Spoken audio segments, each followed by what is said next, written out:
Now, the law of the jungle lays down that if there is any dispute as to the right of a cub to be accepted by the pack, he must be spoken for by at least 2 members of the pack who are not his father and mother.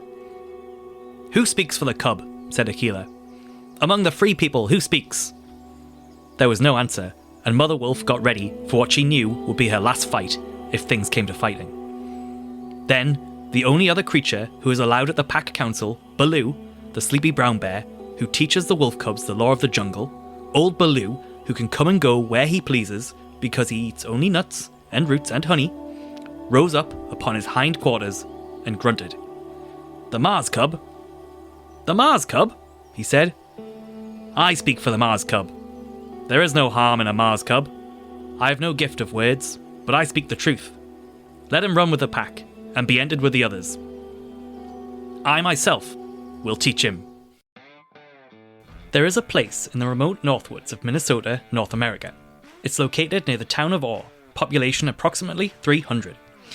Outside of this town is an area where normal rules are put to one side.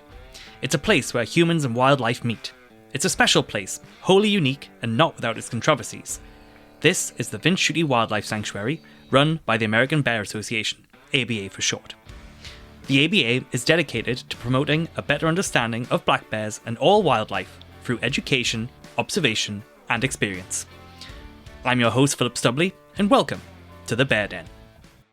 Hello, it's me, Philip, and this is the Bear Den, where we talk about bears, wildlife, and those making a difference for them. So that reading was Baloo's first appearance in Rudyard Kipling's The Jungle Book, set in India. But a sleepy brown bear doesn't exactly sound much like a sloth bear. Yes, today we are talking about sloth bears, the bear with its shaggy mane of hair, long snout, and white chest marking. And also, apparently, the bear species, on average, with the longest tail. So we are going to discuss this most unusual bear, and I am joined by sloth bear expert Thomas Sharp, Conservation and Research Director for Wildlife SOS and co-chair of the IUCN Sloth Bear expert team. I was fortunate enough to visit the Wildlife SOS facility at Agra on a trip to India at the end of 2025 and see the great work they've been doing, rescuing not just bears, but elephants and many other animals as well. Said to be one of the least studied bears, Thomas provides insights on distinct sloth bear behaviour, habitat, and threats, and we talk about the differences and parallels with other bear species. We also talk about ongoing research projects, including home range studies, denning behaviour, and human-bear interactions in India, and Wildlife SOS's work to mitigate human-bear conflict. Thomas also shares experiences from fieldwork and conservation efforts with elephants as well. And of course, we get to the bottom of just what sort of bear Baloo is. It's a cornucopia of information, which I'm really thrilled to share with you. So I'll stop gabbing, and we'll welcome Thomas into the Bear Den. I'm very grateful to have you here today and to talk to you about a bear that most bear species, that the more I read about them, the more I just get intrigued and fascinated. But I think sloth bears, they're quite sort of unique and different to most other bear species, as I suppose they all are really, but there's something about, I don't know what it is, there's something about sloth bears. Could you just introduce yourself and tell us where you're speaking to us from? Yeah, so my name's Thomas Sharp, and I work with Wildlife SOS. So I go over to India a few times a year, and generally otherwise I'm in Utah, actually, in the United States. So what is your background? Like how did you get involved with Wildlife SOS? Is it like wildlife has always been a passion, working with bears, Yeah, or? yeah, I been doing wildlife work went to school for wildlife, got my master's degree in wildlife, and had worked for various organizations doing different things, including U.S. Fish and Wildlife Service. I ran a field station out in the islands. And then I worked for a private company doing wildlife research, doing surveys throughout the Western United States, mostly a little back east, and so I've had previously done some work, overseas, but not a ton. And I met Kartik and Geeta, who are the co-founders of Wildlife SOS, and they were running a program to save dancing bears in India, which were sloth bears. And basically, cubs that had been poached from the wild, and what they would do, very inhumane practice of basically they put a rope through the nose of these bears and kind of dance them for people for money. I guess it began because they would entertain moguls, that type of thing. But as time went on, it became entertaining tourists and hoping to get tips on the street, that type of thing. Anyway, Kartik Satyanarayan and Gita Seshamani, the co-founders of Wildlife SOS, saw this and wanted to put an end to it. I met them when they were already working on that. Things were going very well. But since I had a wildlife degree, at some point, Kartik had asked me, "Oh, would you like to work with some of our researchers and do some research on wild sloth bears?" Which of course I was interested in, and I did as a volunteer for years. Now I work for Wildlife SOS full time for about the last 10 years, so that it's been my full time job. But it kind of started very slowly. I'd go out there on my own time, work with the team, and we've expanded since then. And we actually work on four different species of bear in India now. So not only the sloth bear, but the Himalayan brown bear, Asiatic black bear, and even a little work on the sun bear, which do barely make it into India in the northeast corner of India. So that's kind of the background of how I got started working with Wildlife SOS and Kartik and Geeta, and then the rest of the researchers over there. You've already said so much that I could go off topic, but I'll try and stick to bears. Before, Feel free, whatever you want to do. I was going to ask, I heard about the overlapping sort of territories with sun bears and sloth bears, and I just wondered if, do you know of much competition between the species? Do they kind of avoid each other? Do they do their own thing? Great question, because bears as a group, right? So there's eight living species of bear, and they have specialized to some degree. However, bears are basically bears. Most of these bears are omnivores. Even pandas will eat some insects. Polar bears will eat some grass or do other things potentially. But polar bears and pandas are a bit of the outliers. Most of them are pretty much omnivores. And the kind of point I'm getting at is that there is competition between different bear species. Of course, the most competition in the wild is between individuals that are the same species. But the second closest would be individuals from other species that are very closely related. And so if you look at the biogeography of bears, there will be a lot of competition between different bear species. Now, sloth bears, and I've done a lot of work on the biogeography of bears in India, and largely Northeast India, but also Kashmir area. And I've done some of that work with Dave Gershelis, who you know. Dave was actually our team leader on that one. But we were looking at it for a location in Northeast India where you might have the overlap of three species, which is very rare, which would be sloth bears, Asiatic black bears, which are found in the mountainous regions of India, and then sun bears, which barely make it into India. And we've located one area where they might overlap seasonally, but the truth is, with sloth bears, there isn't a lot of overlap with other bears. If you look at Kaziranga National Park, for example, in Northeast India, within the park, which is largely a floodplain, it's an incredible park in India, and it's got rhinos and elephants and big rivers. But if you're in the park where it's very open, I mean, there's forested areas and then there's open grasslands. You basically have sloth bears in those areas. If you go to the Karbi Hills, I think it's east of there, then you have Asiatic black bears. So, or if you look at other parks in India, like Corbett National Park or Rajaji, both those areas have both sloth bears and Asiatic black bears. But you really don't, it seems like now, I'm open if anybody comes out with any research showing otherwise, but it seems very much that in the high elevation areas you have the Asiatic black bears, and in the lower grassland or lower areas you have sloth bears, so that they don't overlap to such a huge degree, actually. Now, why they don't is probably very complex. Like biogeography is, of course, very complex. But I think part of it is that just using Asiatic black bears. Asiatic black bears are more forest bear. Sloth bears can inhabit, they can be forest bears or open forest or even grasslands. So in a place like Kaziranga, you have sloth bears. I mean, I've been there several times. We were doing sloth bear surveys there. A lot of sloth bears in the park. But you get outside the park where it's more heavily forested, and that's where you have the Asiatic black bears. So several things are going on. The sloth bear has probably evolved to take advantage of that type of habitat. Sloth bears have also evolved an aggressive, defensively aggressive behavior towards tigers. So in the park, you have tigers. Sloth bears can deal with tigers to a large degree by becoming very aggressive. Tigers do occasionally eat sloth bears. It's just a fact, but they have a defense against it. Whereas tigers might be helping actually keep Asiatic black bears out because Asiatic black bear defense for tigers is usually simply to climb a tree. If you're in a very open area and there's nowhere to climb a tree, they don't have a lot of defense for that. So you have a different habitat. You have a predator which might be involved in this. There's just a lot that goes into it.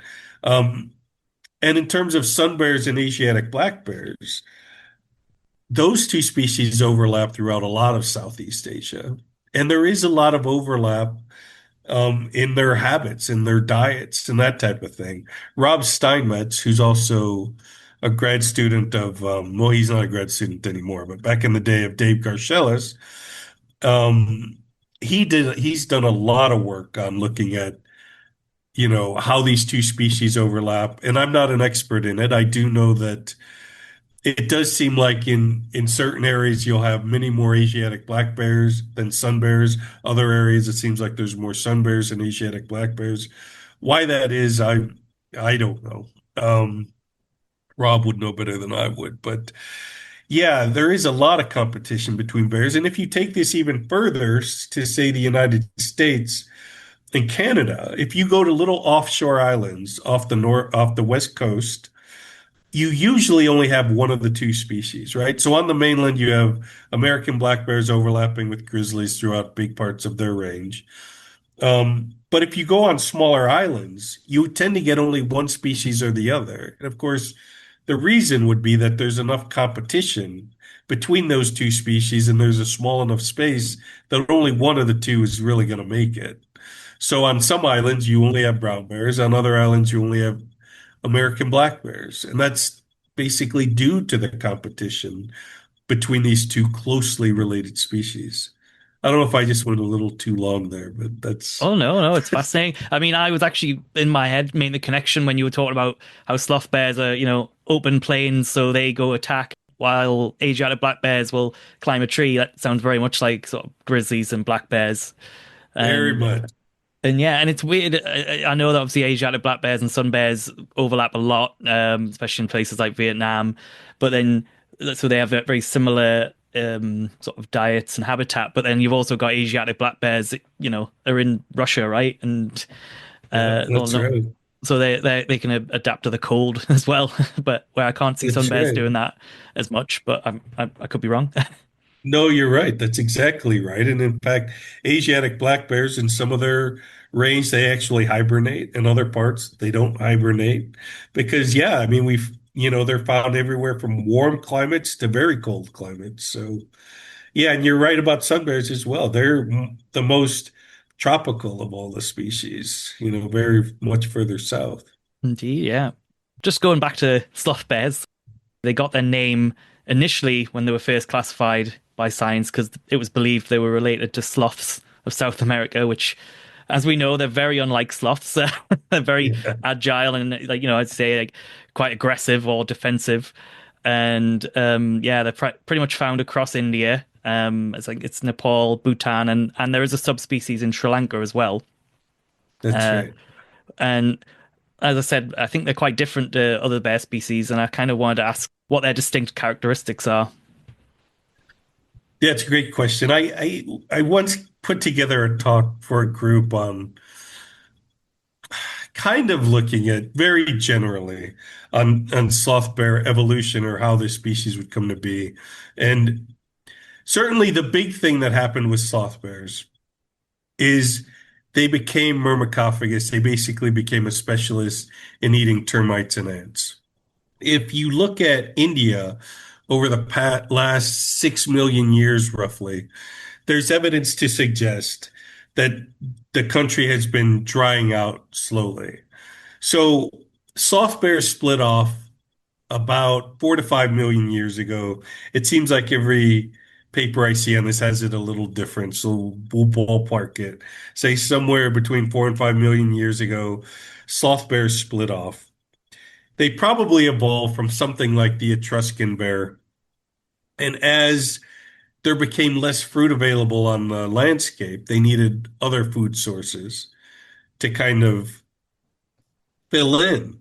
And so over time, they became a specialist in eating termites and ants. Now, what this meant was that they were going to evolve to be diggers rather than climbers. So they could dig into termite mounds, go after insects. And a lot of other changes happened with them, physical changes, not just longer claws, but they had a raised palate so they could suck in insects. They're able to close their nostrils independently, probably to keep soldier termites out of their nasal passages. So they can do all these things that specialized in taking advantage of a very plentiful food source across their range. So that's great, and that solved one problem. But of course, like life, every time you solve a problem, another problem arises because you did that. Now, probably their biggest problem as they evolve slowly to become myrmecophagous or termite eaters, basically, termite and ant eaters, was that they're no longer great climbers. And the reason, now they can climb, don't get me wrong. You'll see sloth bears in trees and they can climb trees to get at food, but they're no longer an efficient climber. And what I mean by that is if you look at bears like Asiatic black bears, sun bears, American black bears, Andean bears, they're incredible climbers. They can just shoot up a tree, no problem. And where that comes in handy is with predators. How do you deal with large predators on the landscape? So while these other bears are climbers, then you have other bears that really aren't climbers, like adult brown bears, say in the US. But that's a large bear, much larger. Sloth bears are the second smallest bear. So a brown bear would have a little easier time dealing with potential predators than a very small sloth bear. So sloth bears then evolve a very defensively aggressive behavior to deal with species like tigers. This is a paper I wrote up with Dave Garcelis and Wes Larson about this behavior that they show towards tigers. It's how they deal with that issue. So that works part of the time. And then the other thing that sloth bears do, other than becoming defensively aggressive, which works great for tigers, but is a problem for people, and we could talk about that later. But they also became day denners. They use resting dens in the middle of the day. And that's probably, I mean, it could be two things, and it's hard to parse these things out, but they probably use these resting dens, one, to stay out of the heat of the day so they can stay cooler. And secondly, to avoid predators again. Um, so as they evolve through time, they're staying in dens for part of the day. They come out and feed at night. They have a behavior they use against predators. And so all these things make for a very unusual, kind of unique bear, which is the sloth bear. Hmm. Well, I'm glad you said myrmecophagous because I always struggle saying that. But To be honest with you, I have too in the past. Like, I think I was pronouncing it incorrectly for a while, but so I well, try to say just termite eaters, termite and yeah. ants.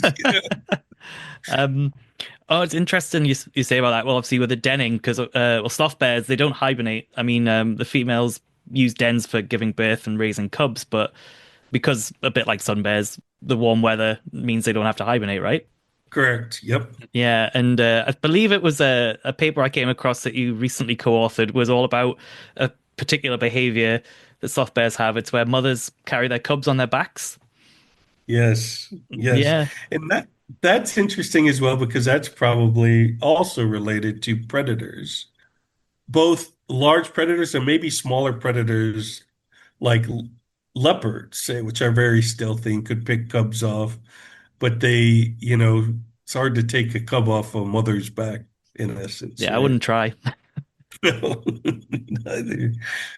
But yeah, so all these are kind of these anti-predator behaviors because in fact, I was just looking into this recently where the question kind of came up because even brown bears, right? Their cubs climb trees to get away from predators or male brown bears.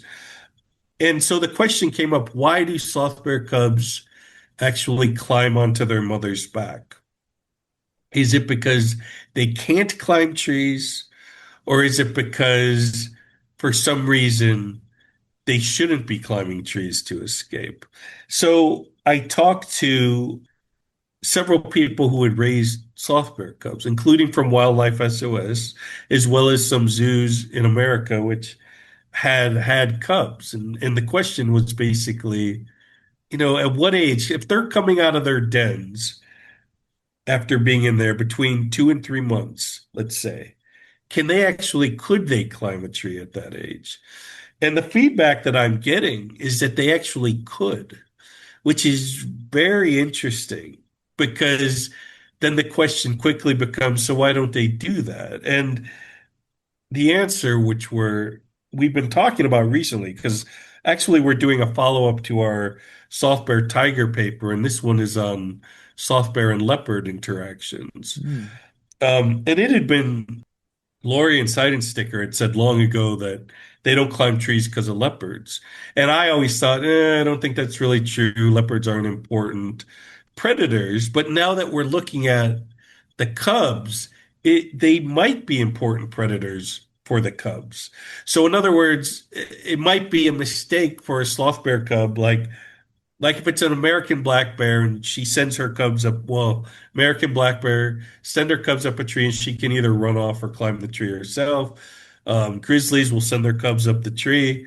If a sloth bear were to send her cubs up a tree and that predator was a leopard, we all know how well leopards climb. They're Hmm. incredible climbers. So that cub is really much safer with the mother than they would be climbing up a tree. So that I think the carrying cubs on the back might be because of leopards as well. And when I say as well, it's because, I read a paper by Sari Yodkin, who does tiger bear research in Eastern Russia. And there is a line in there about how it seems that tigers, they're smart enough to use a mother's cub against the mother. The tiger can actually make the mother put herself in jeopardy by threatening the cubs, which is an advantage to the tiger. But in India, if a sloth bear comes across a tiger, the tiger, at least for young cubs, can't get between her and her cubs because the cubs are on her back. So it actually would have an advantage for large predators like tigers, or in the past, certain saber-toothed cats, which sloth bear evolved with, like Megantereon or Dinofelis. Um, but it also has an advantage for those smaller, very stealthy predators like the leopard.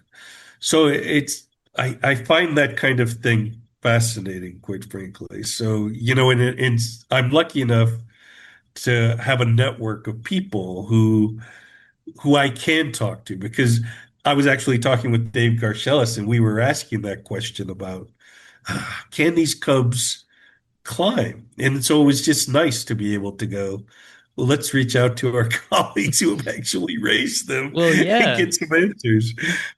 So yeah.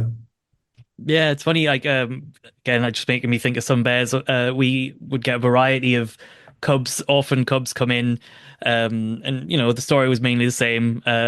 Their mother had been killed, and they'd been taken to either be sold on the pet trade or people just wanted them because they thought they were cute. And it was interesting because they all had varying abilities. And there was like one came in and she couldn't have been more than a couple of months, 2, 3 months old, and she could climb. Like that was one of the first things she started doing. And there was another cub he'd come in. and he came in very young, couldn't climb at all, but because we took those two out together, he would watch her, and then he would just copy her and start climbing, and he Oh, pushed himself. Yeah, so that was really fun to watch actually, because you could tell they were yeah, sort of teaching each other almost. really neat. Really neat. Yeah. And so I was also going to say as well, because they are classified as vulnerable in the wild, sloth bears, and populations in decline. So, like, what are the kind of main threats that sloth bears face? Yeah, it's an interesting, interesting. I will say first off, like I think sloth bears are lucky to be in a place like India and Sri Lanka, where there is generally a pretty good ethic about wildlife. But obviously, the big problem in India is just human population. And when these animals are losing habitat, that's the biggest problem. There's also some poaching issues for sure in the past for things like the dancing bear trade, which I talked about earlier. They would, go in and take the cubs. And if the mother came back, because when they den, there's a moment when after the mother has cubs, she stays with her cubs for about 2 months. And then for about 2 weeks, she starts leaving the den to go out quickly to get water or some food before coming back to the den. And that's a very vulnerable time for the cubs. And that's when poachers would actually try to go in and take the cubs. It's when the mother starts leaving the den without the cubs. And if the mother came back, of course, because they wanted the cubs and because sloth bear mothers would be very dangerous, they would kill the mother as well. So if you want to really hurt a wild population, you remove the cubs, the young, and then you remove the breeding females. So, poaching like that can have a huge impact on wild populations. And then I talked about this behavior they have of being aggressive towards tigers, which has served them well for tigers and other large predators for several million years. But now in today's world, it is an issue because they use basically that same behavior that they use towards tigers towards humans. Now, when they use it towards a tiger, if the tiger wants to, they can just kind of run off, which they do often. But, a sloth bear is not going to catch a tiger. But humans is a whole different thing. And they have those long claws, which are their big weapons. And so there are probably more attacks on humans by sloth bears than any other species of bear, possibly more than all combined, but it's hard to say that, but it is possible. Now, part of that is that the encounter levels are high. They live in a very populated country. They used to occur in Bangladesh, another very highly populated country, which now they're completely extirpated from that country. But they still obviously occur in India, and there's going to be encounters with humans. Now, most of those encounters are not going to end in an attack. And I'm as guilty of this as the next person because I publish papers on sloth bear attacks, and that's what we do as scientists. But to get the idea that these are bears that are just willy-nilly attacking people all over the place is not the case. They are trying to avoid people as much as they can. They will run away, and they don't want to have to charge. That's a huge energy expenditure and everything else. But unfortunately, if you surprise a sloth bear, and they're not the most aware bear of all the species, they tend to have their heads down, they're foraging for termites or what have you. And so if you surprise one, because of their biology, they're more likely to attack. And those attacks can be really bad. Roughly, I don't have the numbers on me, but I think in our study it was 7 to 8% ended in death of the human, and some others could be very bad maulings, Mm-hmm. which can affect people throughout the rest of their life. Now, most of them ended with not severe damage, but a significant portion did. So that's always a problem for conservation because it's hard to go into an area and push the conservation of a species if somebody's mother or brother, whatever it is, has been attacked recently. You don't have warm, cuddly feelings about that species. And, I think they're an incredibly great looking bear. And I'm in the minority with that, but they're not.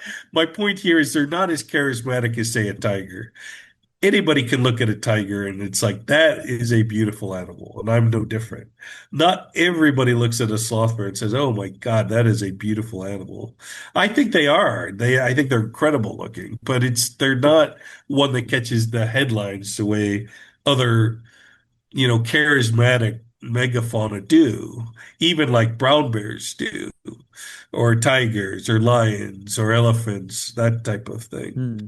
But one positive we have in terms of conservation is probably largely because they are termite eaters and anteaters, is they have relatively small home ranges for a bear species. And that can be very useful for conservation purposes. Though I will say, with the team in India that I work with, that I'm part of, Swaminathan and Dr. Arun and the team, Reagan and Yogaraj, collared bears in India. And in our area, that we do a lot of our work, we're going to publish a paper soon, but in our area, we did get larger home ranges than were found in other areas for sloth bears. For the females, it was still larger, but not hugely different. But for the males, we found that some of these males are really covering quite a bit of ground, over 100 square kilometers.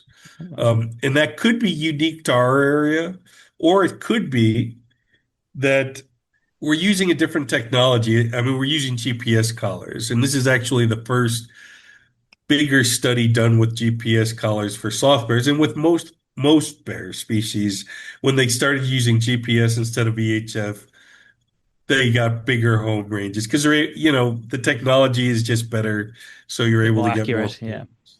Yeah. Oh, that's interesting. So, because if the sloth bears' home ranges are larger than you thought, I'm guessing there's a bit more overlap. And do they? I guess maybe it's something you're looking into, but do they? Do you know, like, do they share resources more? Do you think, or So good question. Like share resources with each other, or well, what are you yeah, asking? I'm just thinking because I think pretty much sort of seen with black bears that if say one season, they're having a poor food showing in one area, then they'll go, oh well, it's not like they invite them round for dinner, but there's an understanding they can come over and eat there, or and vice Yeah. versa. Isn't those Ben Killam's books, right? Have you Yeah, read those? yeah, I've read Um, those. Yeah, and yeah, I do think there is a lot of tolerance. And one thing with bears, as far as I know, and I don't think this has been shown for all bear species, but I know like for American black bears, and from my understanding, brown bears kind of work in the same way, where females always try to stay home, or they're going to try to make a little home range near where their mother is. And the males, of course, disperse further off. And this certainly seems to be the exact same case with sloth bears, that you do get the daughters of the mother in our studies seem to be staying quite close to where the mother bear is, as long as they can. And of course, at some point they can't. And we actually had a case where one female did a long distance dispersal. Her home range overlapped completely with her sister's because we had documented them since they were cubs. And one of the sisters ended up moving because at some point there's too much overlap, maybe not enough resources. But what I will say is that soft bears seem very tolerant of one another in that way. We have video of in our study areas, we set up camera traps to follow bears at dens, so we could get an idea of what they were doing, collect some behaviors. And we even have video of a mother bear with two cubs on her back. She has two cubs on her back and she's walking. She runs into another sloth bear, which that bear reacted incredibly strongly when it saw the mother bear, like very happy, very. I mean, I know people will say I'm anthropomorphizing, but you could tell the bear was excited, let's say, in an excited state. And she went up to the mother, and mothers with cubs are very tentative other bears, but the mother went right over and sniffed. I bet we have no data on this, so I am speculating to be clear, but I'm almost certain that had to be one of her previous cubs, Mm, or it could be a sister, I suppose. But they actually ended up walking all off in the same direction together, even after just meeting. And my point of all that is that it does seem to be that they're very tolerant of one another, and that the families do kind of set up shop near one another, and they're not generally too aggressive with one another.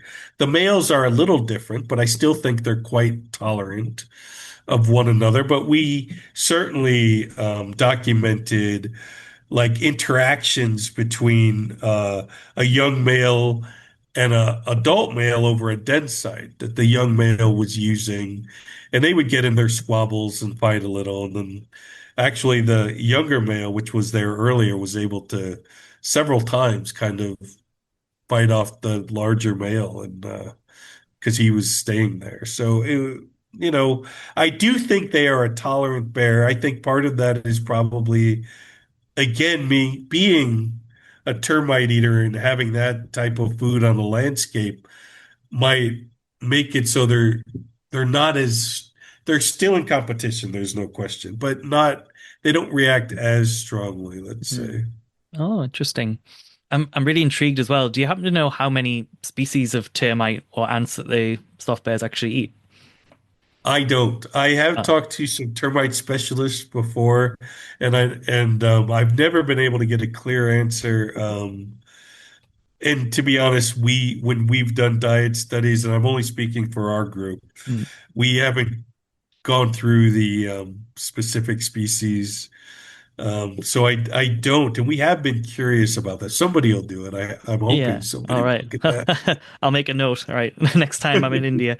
Um, no, I only asked because I'm sure it's somewhere. I read it somewhere, but it's like apparently this like 50 different types of species that some bears eat of termites and Oh, termites that. So I was yeah, just like, I wondered if there was something for sloth there's bears. a lot of species of termites, Yeah. so I have no idea. All right. So you said so your research is focusing on range mapping and human bear sort of conflict. Yeah, we have, like I mentioned, the home range studies, which we're looking at, and we want to look at as well.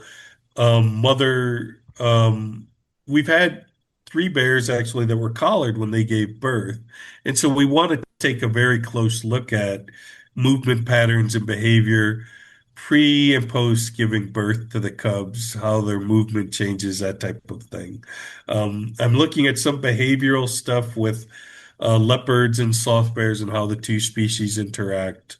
Mm, We also have another denning project going on. We tend to be looking at several different things at once. One big one, Swaminathan is spending a lot of time on is relocation of sloth bears because, since there are attacks, sometimes bears are moved. Like if a bear is deemed like, okay, this one keeps coming back and attacking people or whatever, you try to move that bear to another location. And of course, as I'm sure, with other bear species, namely brown bears, American black bears, bears tend to come back if you don't move them far enough. And then even if they don't come back, what is the survival of these different bears?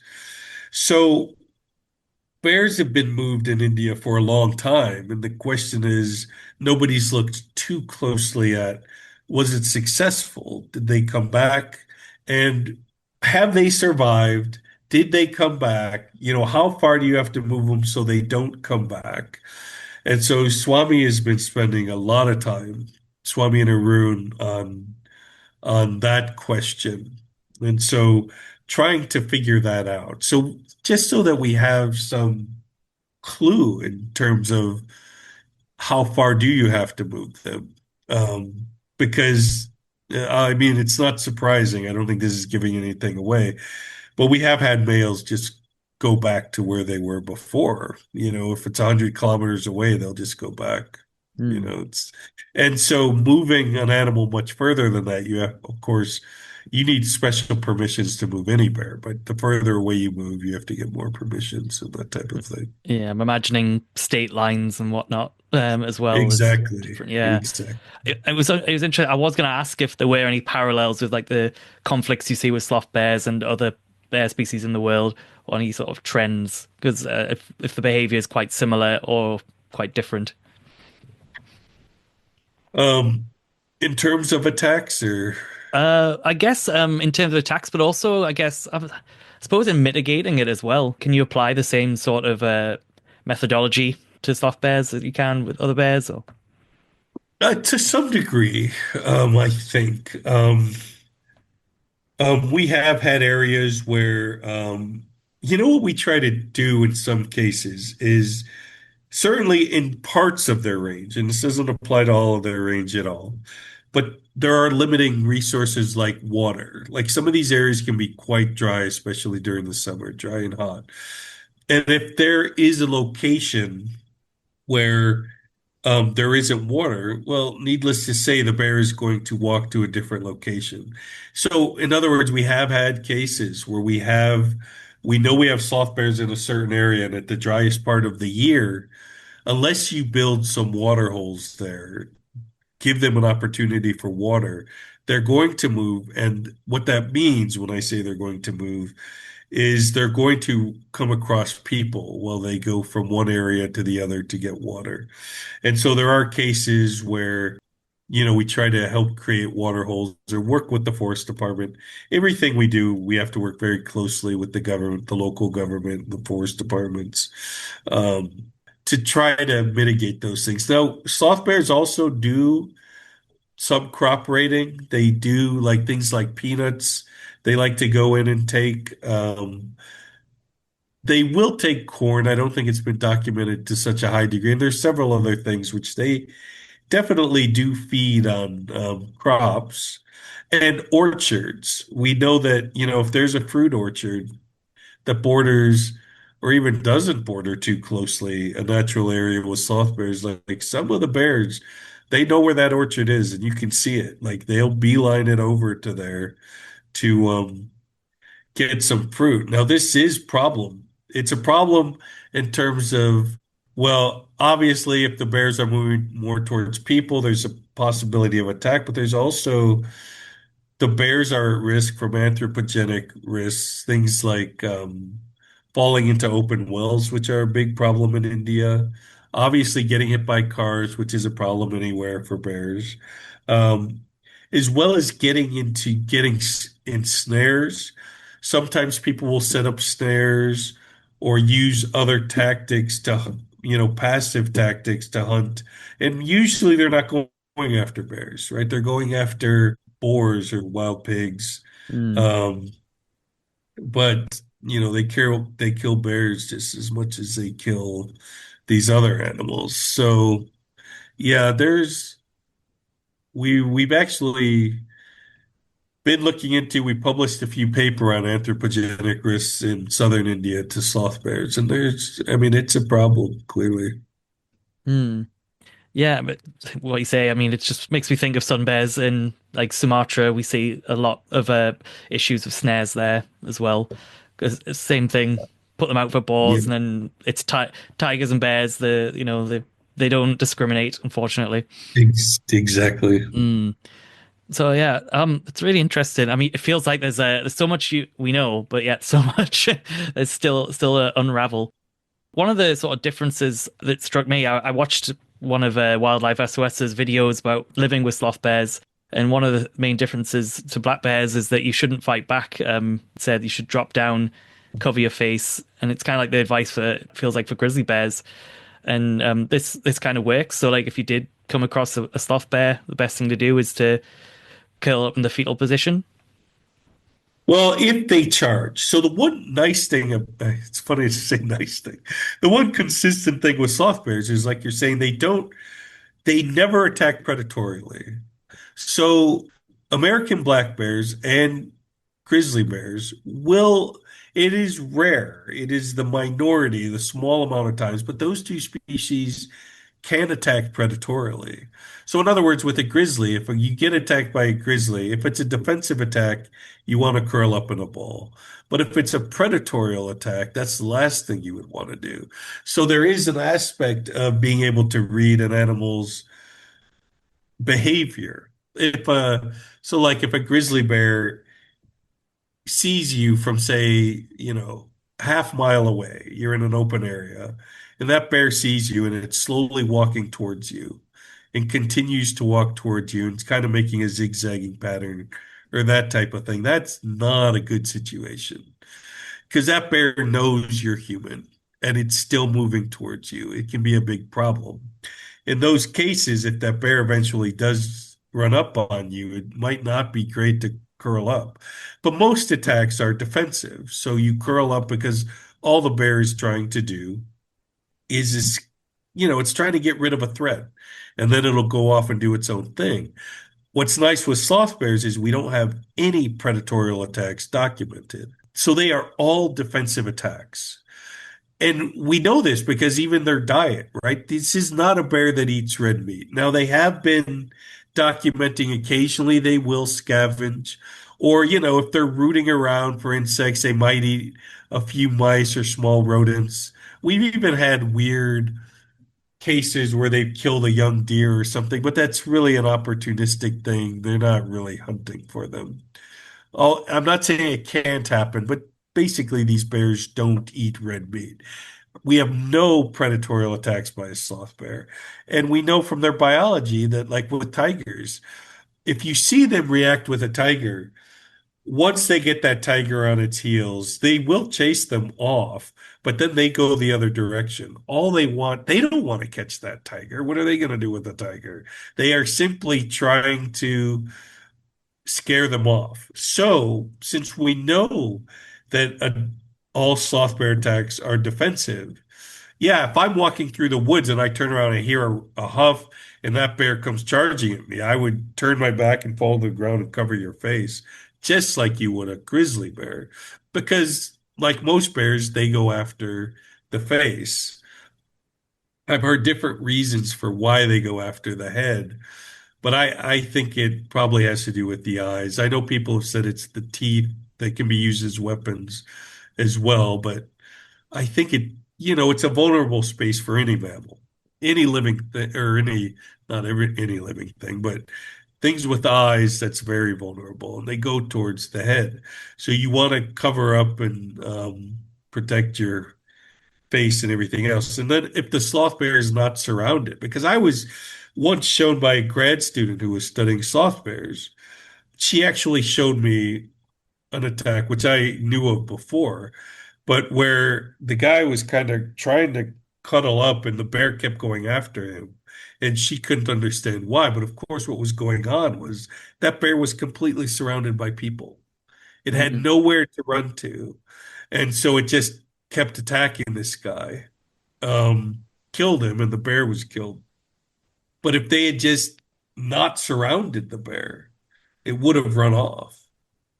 It's displaced aggression almost. I mean, the bear Mm. had nowhere to go, nothing to do, and it's clearly in an agitated state. But because sloth bears can be so aggressive, people tend to think they could be predatory, or but really they're just trying to get out of the situation. That's all they want. Yeah. When you say if it's sloth bears have quite defensive behavior, it feels like it's pretty much on us as humans. If we know this, we should know how to mitigate that and avoid these conflicts. That's right. And it's kind of the same stuff with other bears where, if you make a bunch of noise, they know you're coming, they're going to leave the area.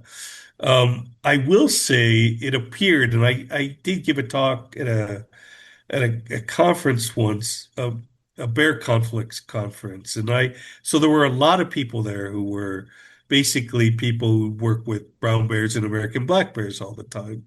And I did ask their opinion because I showed them several videos, and I said, I don't think my impression was that sloth bears aren't quite as aware of their surrounding as American black bears or brown bears. And most everybody agreed with that. They were all like, yeah, that's what it looks like from the videos.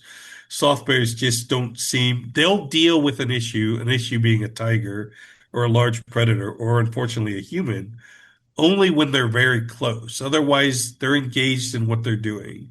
And they're kind of a loud bear. I mean, they could be digging in a termite mound, making a lot of noise. So it would be relatively easy for a tiger to sneak up on them, which we have video of. But that doesn't mean the tiger's going to kill them because they react so strongly and so violently that a sloth bear can actually survive that. We have one video where a sloth bear is digging in a little hole and it opens up, the video opens up, and you can see the tiger just crouched down watching the bear. And eventually the tiger gets up and stalks right up to the bear, literally slaps it on its back haunch. And the bear just spins and huffs really loudly and charges right at the face of the tiger. And that tiger runs for the hills. Like wants nothing to do with it, you know? So they can actually survive by behaving that way. So that's fine for tigers, but in the modern world where they're going to come across humans more than tigers, it's not great, is it? Because, Mm. the more you maul humans, again, we go back to the conservation efforts, they're a little tougher when people know this as being an aggressive bear, even though the bear, like you're saying, it's really on us, and that's what we try to get across. Like, you're responsible for your own safety. The bear doesn't want to deal with you, but you need to be responsible for your safety. Make noise as you go through the forest. If it does charge, fall to the ground and cover up.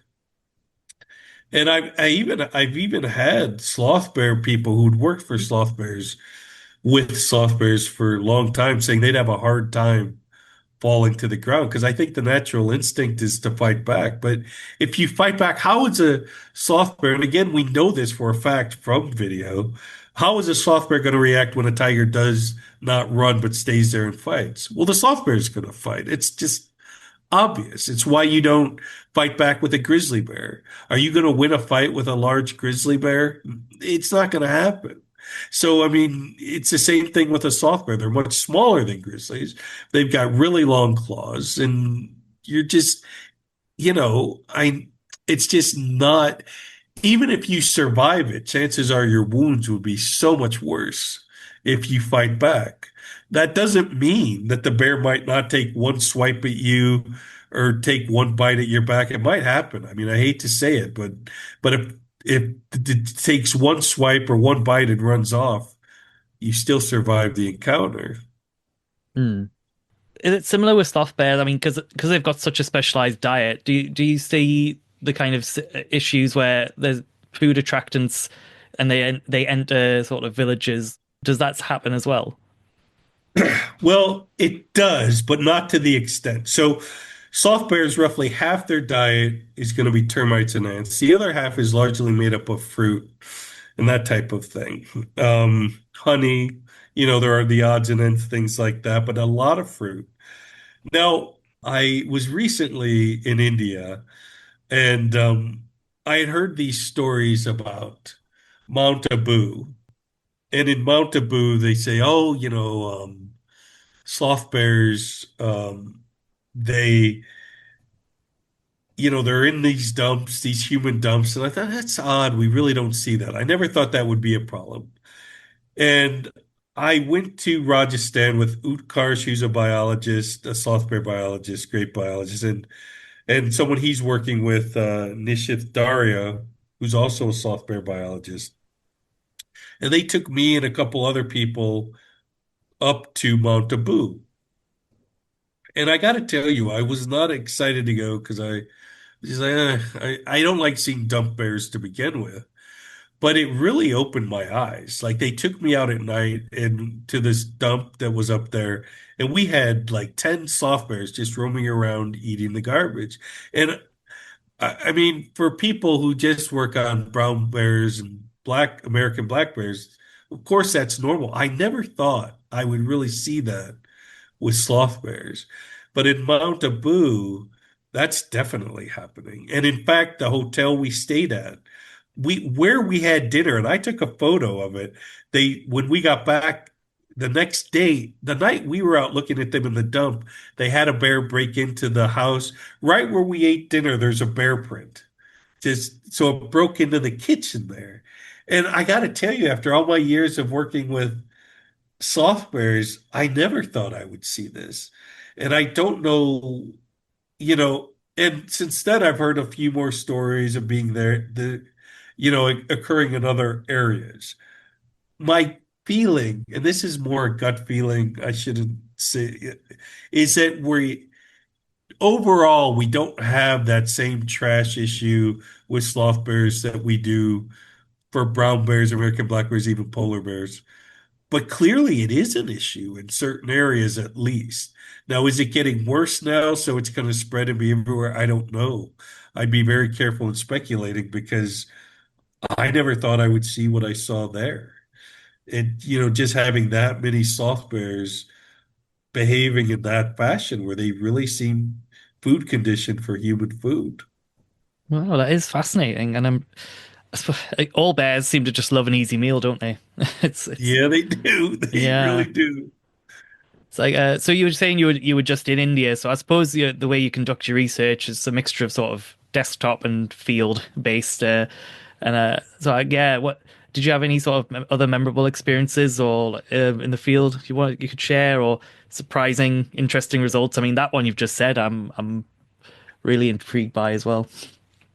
Yeah, there's always interesting things. So, like I had told you, like we have a team led by Swaminathan with Wildlife SOS, and so obviously I'm talking to these guys every week when I'm back here, and Swaminathan leads a team out there, and we have so many different things going on. The denning stuff is fascinating, and of course, when I go out. It's always, to be honest, largely like a show and tell. Like those guys, I used to be in the field all the time, and as inevitably happens, I'm not. But when I get out there, they take me to all the dens so I can visit the areas or where we're setting up a new project. This past time I was able to visit like I mentioned, Rajasthan and Gujarat with some colleagues of mine. And we had a couple of what I thought was funny. I got to tell you this one story. We're in Gujarat, and I believe it was Jessore Sloth Bear Sanctuary, and Nishith and took me out there, and they wanted to show us bears. And so we're staying in the sanctuary, and then we drive out to a little area where the local guy, I think there's a small temple there. And he goes, yeah, in the night, the bears come by here. And so we're like, okay, the first night we were out there, I walked on with Nishith and Pratik, and we saw a bear, and I got a photo. But the rest of the group didn't see it. It was coming down this walkway just in the evening. So the next night, we're like, oh, let's go back so that everybody can get a look at this bear. And so there's basically between grad students and professionals, we've got about 10 people who have worked on sloth bears, some just in a zoo, a lot in the field who were used to seeing them. And there's 10 of us there, roughly 10 of us. And we didn't want to scare the bear away. And so all 10 of us were huddled when we thought we heard a bear in this field. And so we're all looking off in one direction, 10 people who are supposed to know sloth bears. And all of a sudden there's a sound behind us, and Pratik flips around, turns on his light. There's a sloth bear like 5 feet from us. Luckily, the bear just scampered off, but it was unbelievable because, we got 10 people who supposedly know sloth bears, and this bear managed to get right behind us, which is very close for a wild bear. Hmm. Um, but luckily, that bear wanted nothing to do with, wasn't going to charge a group of 10 people, but that was very, very, I just thought it was ridiculous. Yes, that is funny. It's almost like it's checking it. Like you're all looking out for the soft bear, and it's looking out for you. And oh, what are these all doing? It's like, Yeah, totally. oh wow, Totally. that's so funny. You're also like co-chair, I believe, of the Bear Specialist Group's Sloth Bear Expert Team. Could you tell us a little bit about that? Like what the team's main objectives are? Yes, of course. So Yeah, it's I'm a co-chair and Nishith Daria is the other co-chair. And basically we have a team of sloth bear experts across India, a few in Sri Lanka, a few in Nepal, which is basically all of its range now. And one of our main things is to write up the red list assessment for this species. Our last one was in 2016. It was updated in 2020, which there wasn't too much to do for that quick update. But now we've got to, in fact, this year it looks like we'll start writing the next assessment. So in this assessment, we're basically looking at, what's going on with the population as far as we know. Is it going down? Is it going up? I mean, it's been a downward trend. That's not a surprise. But other than the red list assessment, we also do other projects. Our big project this past year was making a new sloth bear range wide map. So with every red list assessment, like we had a map with our last one, but there was a big effort this year. Dave Garcelis and I'm forgetting the other fellow's name. Um, anyway, they got money, got a grad student, Chang Chang. She's wonderful. She's at a university in Italy, actually.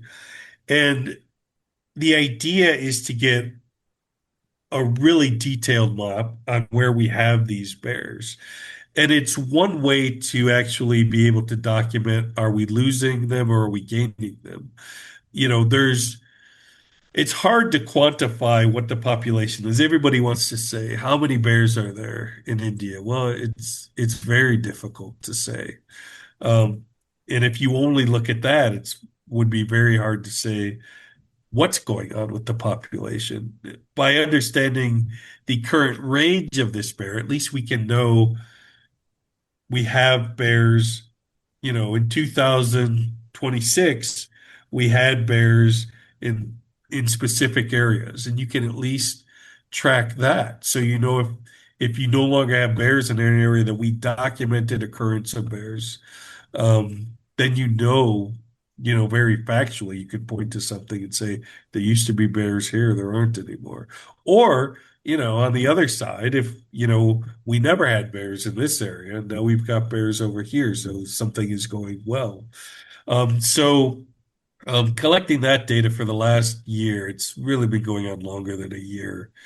Of course, again, this was split up between different members of the Sloth Bear expert team. So we have different people in different states who can collect data. Um, my team is largely in southern India. And so we were able to collect data for southern India. Nishith and his group in Gujarat and Rajasthan collected for there. And then we have other bear experts from the other states or other countries, including Sri Lanka and Nepal, to get that sort of data. So that's kind of what we've been involved in and where, probably the big push will be between the red listing and finishing up the mapping work. Hmm. Oh, interesting. I mean, because I know sun bears have like a species survival plan, and I think is there an equivalent for sloth bears? It is on our agenda. We don't have one done Mm. right now. I mean, again, luckily, India is pretty good about their laws are very strong in terms of wildlife, which is wonderful. Mm. Um, whether those laws are always completely reinforced or not is another question. I was going to ask as well, like with Wildlife SOS, do you have any particular involvement with the elephants as well, or is it just the bears you focus on? Yeah, no, we do. And in fact, again, Swaminathan, our lead out there, he spent 7 years like tracking wild elephants in the Western Ghats. He's a sloth bear guy now, but he is definitely an elephant guy. And we have a Wildlife SOS project where we are looking at there's a population of elephants in the eastern side. It's one of the smaller populations.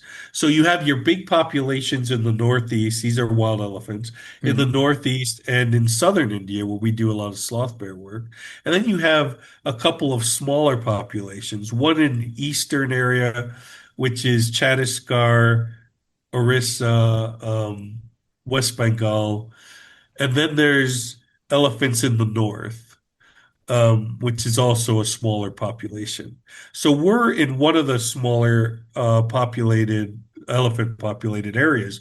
But the place we've been working is in central Chhattisgarh, which is actually an interesting story in that um, elephants had, for the most part, been completely extirpated from central Chhattisgarh. They occurred in northern Chhattisgarh, but in central, they hadn't been there in over 50 years. It's been hard to track exactly how long.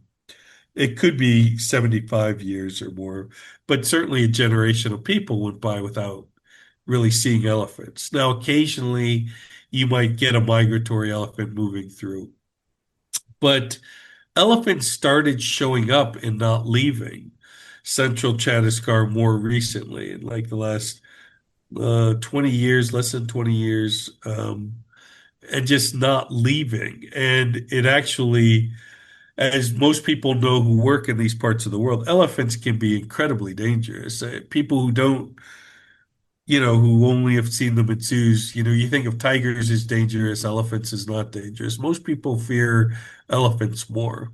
And so literally we were having horrible conflict in this area and literally people being killed or injured while taking selfies with elephants. They didn't realize how dangerous these animals can be, especially the males. Something like 80 to 90% of the bad conflicts are with the males, who make up a much smaller part of the population. But so the local government there reached out to Wildlife SOS to see if we would help with some of the issues. And Swaminathan, being an elephant guy, and Dr. Arun as well, um, took the lead on this and basically went out there, and it's largely outreach to simply teach people. But the other major part that happened was that the elephants were being tracked in the area by trackers, which is great, but we were able to collar one female with the herd. And so that we could track pretty much in real time where the herd was. And because of this, um, you know, like everybody there has a cell phone. India's like everywhere else. People have their smartphones. And so literally warnings could go out to the villagers. The elephants are moving towards your village. If your kids are out playing, get them in or what have you. And for the crops, because this is one of the other just major problems here, is of course the elephants raid crops. And an elephant herd can do an awful lot of damage to a crop field, not just by eating them, but by just, a group of elephants, 20 elephants or more, that can do a lot of damage. So there are certain areas you certainly don't want the elephants to go, but if you know the elephants are coming, then you can use certain mitigation methods, not ones that are going to injure the elephants. Just keep them out. Safe mitigation methods for both the elephants and the people. Obviously, what we want here is a level of coexistence, which can occur. But it's an ongoing project. I mean, it's not easy, but the people there really are incredible, largely, and as long as you understand their concerns, it's like, you know, I go out and if I see a male elephant, all I think about is, my God, that is a beautiful animal, and it's true. But of course, if you live there and you see a large male elephant walking down your street, they'll stick their head right through the wall of a house. I mean, it's just you have to understand what the people are going through to try to get to some level of coexistence. And if you can help the people, you can help the animals. Yeah, of And course. so, yeah, That's interesting. And I like how it's a positive use of modern technology where you're able to kind of send alerts out to people that elephants are coming. yeah. I mean that really worked quite well. Now the collar's off the elephant now, but we still Mm. have trackers doing the natural Mm. tracking. This might They're seem quite good at it. But that's good. It might seem like a silly question. Is that like a neck collar or something that goes, yeah? yes, it is. Yeah. All right, yeah. Just wondered. Yeah, Um, yeah, and it lasted about 2 years before, and elephants can be quite hard on their collars, but this mm, one lasted a good 2 years. And so not only were we able to use that data to obviously send out the warning messages, but now we have 2 year data of this herd working in this area, which we are just finishing our first paper now, just looking at the scientific data. So it mm, really served two functions. One is in the moment to have real time, and then secondly, okay, what can we learn from what these elephants, how they've been moving the last 2 years? How can that be used to mitigate problems mhm. as well? Yeah, and it'll be interesting to see if they go the same route, in future as Yeah, well. exactly. Um, Exactly. I also just go back to bears as well. I in 2022, Wildlife SOS sort of launched the first World Sloth Bear Day, which I believe is on October 12th. And I kind of wanted to hear what your thoughts were on why we need a Sloth Bear Day. Why is it important? Yeah, it's funny. That had come up like, oh, we should do a World Sloth Bear Day. And the question was, of course, how do we do this? And and basically our executive director, Nikki, just was like, let's just move forward with it. Like what's the point in waiting for permission from anybody anywhere? It's just a day to think about this animal and to bring it more into the limelight. And it's been very useful, actually. Like these types of, you could say it's just a marketing thing. Marketing and information is important. And it's once a year where we can highlight this. And we every year on this day, it's not just Wildlife SOS, it's other groups across India. They go out to they actually like people go out to the schools more than just once a year to actually educate about sloth bears. But it's a day where you can bring more attention and get more notoriety for just doing that, for getting out and, talking about this animal, its importance to the heritage of India, but how to stay safe in sloth bear country. It just highlights the animal, and for an animal like the sloth bear that which tends not to get a ton of press. Again, it's not a tiger, it's not an elephant. It's a fascinating animal, and just to highlight that, I think is useful. Hmm. And are you quite optimistic about the future of sloth bears? Yeah, I mean, with wildlife, it's always one concern after another. But I think that I'm optimistic. I think that there's been a lot of very positive changes in the last 20 years.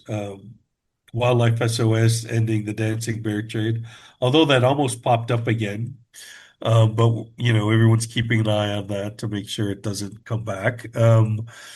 There's other groups, other good nonprofit groups doing a lot of good work.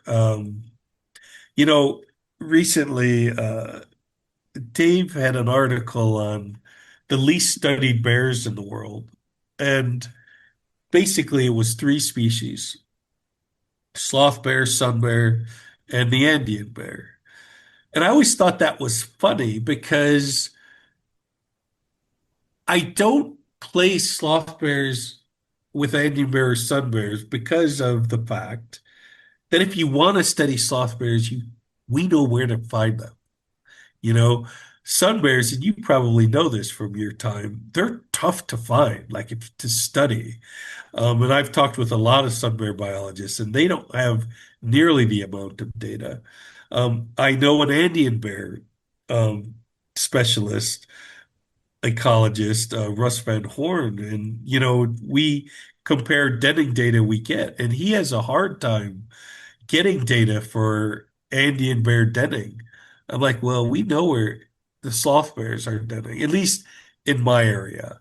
I will caveat this and say I have talked to sloth bear biologists in Sri Lanka, and this is one of those unknown things, is that whereas what I've been saying up to this point is we could know a lot about sloth bears, and now I actually think we are getting to know more, which means you can manage better for them. And I think we've come up with a lot of great data recently, just more data about home ranges and building up what was known, because a lot of the sloth bear studies were all about attacks.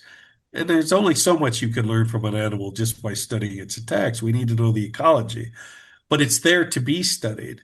But when I bring up Sri Lanka, I find this fascinating to this day, which is it has been suggested that sloth bears on the Indian mainland, they breed at a specific time during the year, which is basically the beginning of summer. They give birth in the winter. It's been suggested that in Sri Lanka they don't do this, that they will actually breed year round. And nobody seems to know. And I thought this was fascinating because it's like I talked to a guy down there who studies sun bears. We actually visited him a couple years ago in Sri Lanka, and he was saying, "You don't understand. We don't see mothers with cubs. So, like where our Wildlife SOS study is, we can put up camera traps. We know where the sloth bears are going. We see mothers with cubs. We get them in the camera traps all the time."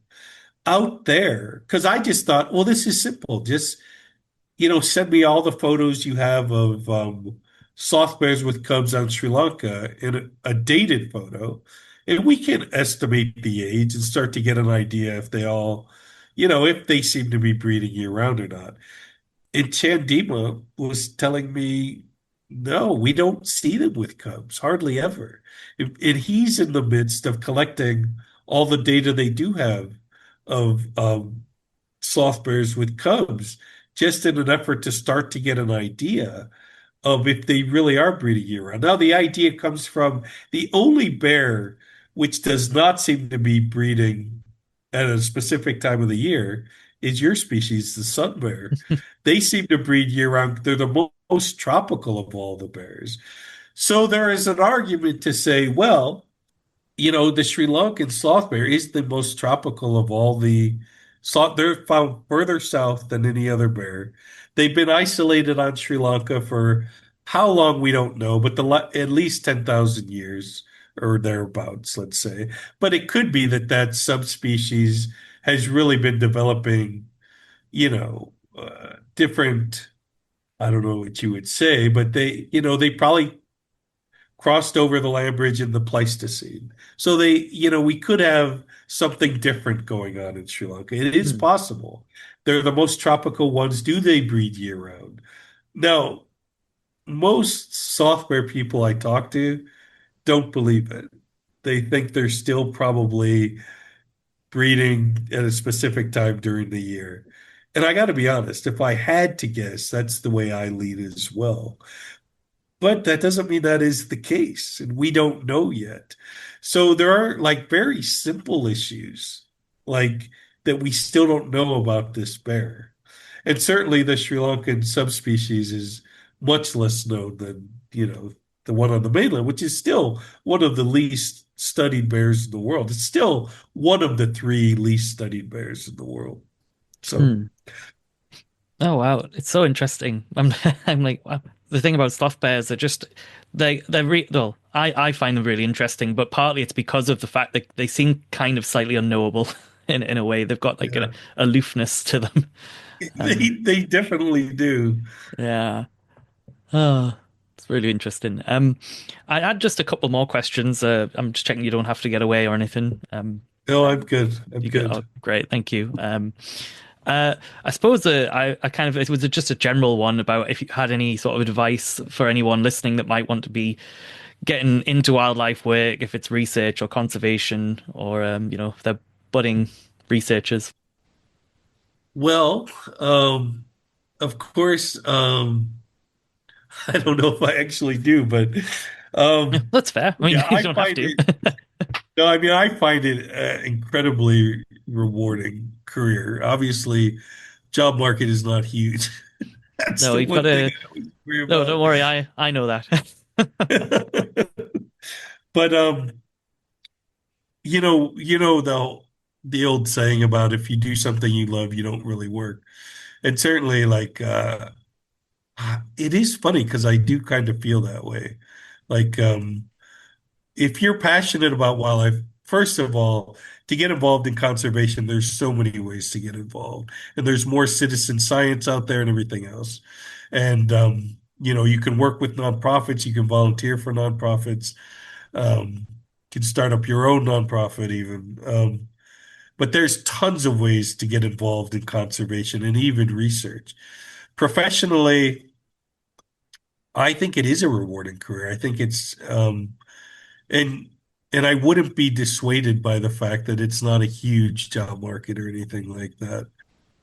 I also, this might be a bit facetious, but I wondered if you had any feelings either way on Baloo from the Jungle Book.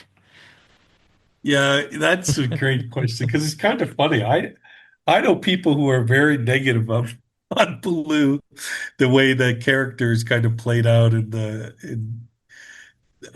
one guy was saying Baloo was kind of a sellout to the jungle, that type of thing. Um, I'm not a big Jungle Book guy. I do like the fact that a sloth bear's in there at all, but isn't it funny how in that cartoon, I mean, Baloo is a brown bear and Mm. looks nothing like a sloth bear, and maybe that's understandable for the old version of the Jungle Book, but even in the newer versions, they don't really go to an animal that looks at all like a Well, no, sloth 'cause bear, I which is think very they interesting. specifically refer to him as a sloth bear as well, don't they? And he looks nothing like one. So I don't I know. mean, he's got to be because I mean it's in Congo National Park, which Mm. I've been to and spent time at, and I mean, there's only one bear there. It is a sloth bear. There's no Yeah. question, and for it to look like a brown bear, I don't know. I guess I don't understand it. I just think that probably back then when Disney was first putting this out, they just felt like a bear is a bear that looks like a bear in America, and they Mm. just couldn't even fathom how like maybe they didn't think it would play well with their audience. I don't know. I think it's so weird. Yeah. Oh well, I mean, it's a lot more global, the world now than it was back then, I guess. Yeah, yeah. Um.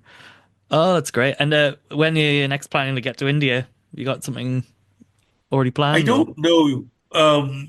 I usually will go in the fall, and I like don't start? think I have plans to go before then, but Mm. it's always usually the fall because, yeah, what I do is I kind of double up on some of my trips because we do bring like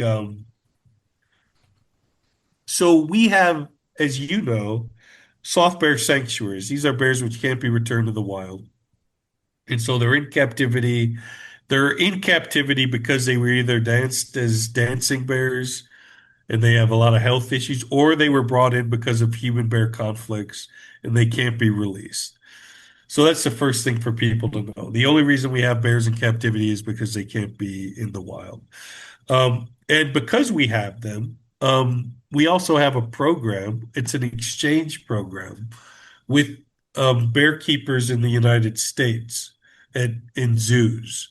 A lot of people who actually, some people who take care of sloth bears in the United States, but other people who just take care of bears, not necessarily sloth bears.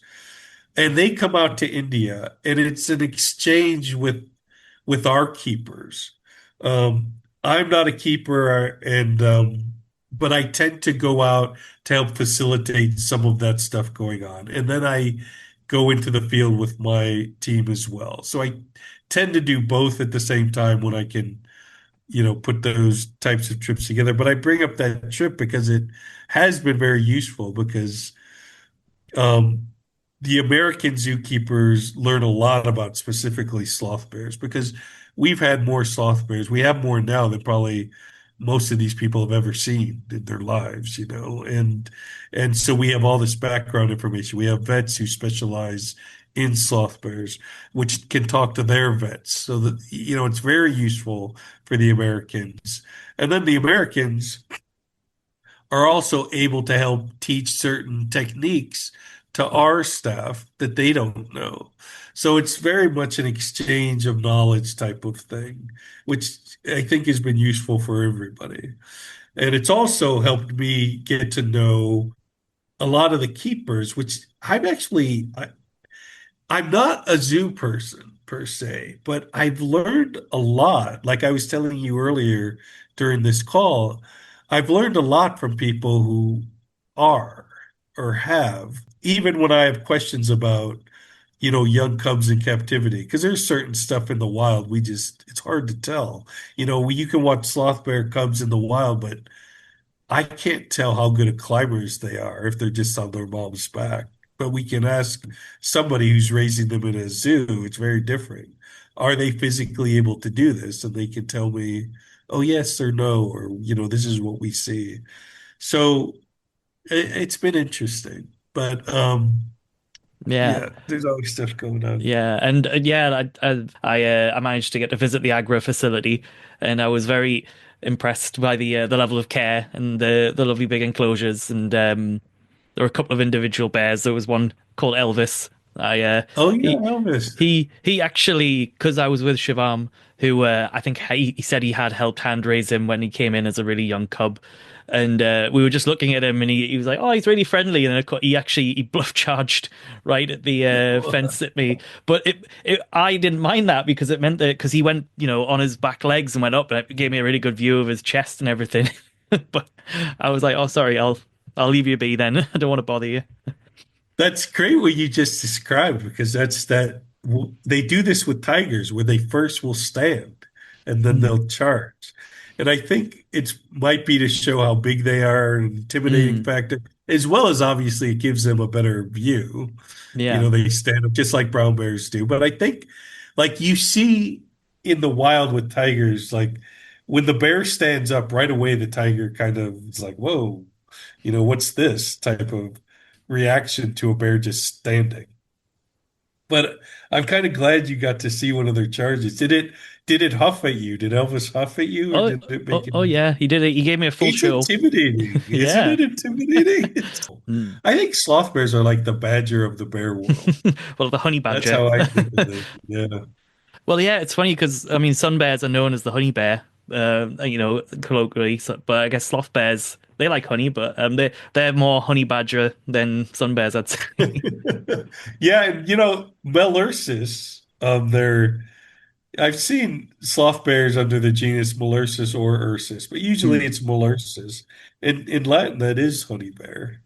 I Mm. think Oh, there every you go. bear likes honey. So Yeah, it's yeah. like, you know, kind of across the board. I don't know what polar bears do, but every other species, as far as I know. I mean, of Mm. course, a wild polar bear would never come across honey, but Well, you no, know. I mean, you wouldn't expect it. I was going to say as well, I'll put some links in the show notes, specifically that bear specialist group, the that website. I think it's globalconservation .org or whatever. It's a great resource. It's like I feel like it's a one-stop shop. I go if I need to like just think. I'm like, oh, what's that again? Like quick fact about something. I'll just look on there. Yeah, Yeah, but that's Dave. I mean, Dave did an incredible job with that. oh yeah. Well, tell him thank you from me. Yeah, but if there was for anyone interested to find out more about the work you're doing or even offer support, is there anywhere you'd direct people to? Yeah, probably to wildlifesos.org. It's our website. Um, there's a lot of information on there. Mm, that there is. It's great. Was there anything else you'd care to mention, by the way? Anything we haven't covered that you think needs to be heard? I think I've talked probably too much, No, actually. no, never, never. Well, I always think in the back of my mind, I'm like, is anyone but me interested? But I think there are. I think there is. Yeah. And like I say, I kind of want with this, I like to highlight people and like yourself and organizations. And I mean, you're doing amazing work, and it's very inspiring, I find. But I appreciate it. I really do. Oh, lovely. Well, I mean, yeah, I won't keep you. if you need to get away. But I really appreciate the time you've taken. You've given me more time and so much more information than I expected, but I've really enjoyed it. Good, And good. I'm glad. yeah, I'm sure people will enjoy listening and hearing what's going on because especially I know majority of our listeners, have come in from the sort of black bear world, but I think this is it should be equally as fascinating because it might be something they're unfamiliar with. So. Yeah, it is funny with sloth bears. I'm ashamed to admit it almost, but the first time I met Kartik, I didn't really know what a sloth bear was. And I was in my 30s when I met him. So this is going back 20 years, but like it is funny. I don't think certainly not a lot of Americans have no idea what a sloth bear is or Hmm. anything else. I know that's true in this country, but they're kind of a weird one. Yeah, don't I worry. mean that in a very good way. And thanks once again to Thomas. I'm especially thankful for his time and openness to speak to me. And like I say, I hope you enjoyed the journey with me. In conclusion, sloth bears are pretty cool, and there's always something new to learn. I want to end with a parting thought on what Thomas said, which is a good reminder for us all on living with and coexisting with wildlife. If you help the people, you can help the animals. Thanks for listening, and until next time, bye for now.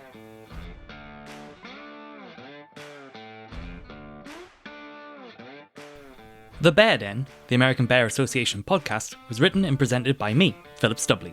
The music was composed by React Music. Thank you to everyone who has helped make this podcast possible, including Karen Houseman, Bill Lee, Clary Lee, Stephanie Horner, Donna Brzezinka, Ross Coyer, and Angie Page. You can find out more about the American Bear Association at americanbear.org. You can find Vince Schutte Wildlife Sanctuary on Facebook and Instagram. You can ask questions and submit comments about the podcast to pstubley@americanbear.org. The ABA is a special circumstance. We do not condone feeding wild animals. If you enjoy this podcast, help support the ABA either by donating, becoming an ABA member, symbolically adopting a bear, or come visit the sanctuary during the season and say hello. And if you do enjoy this, please do us a favour. It'll barely take you a minute. On whatever platform you're listening to this on, please either follow us or click the bell for updates and notifications. Please share with family and friends and rate the podcast, as it all helps us grow and is greatly appreciated.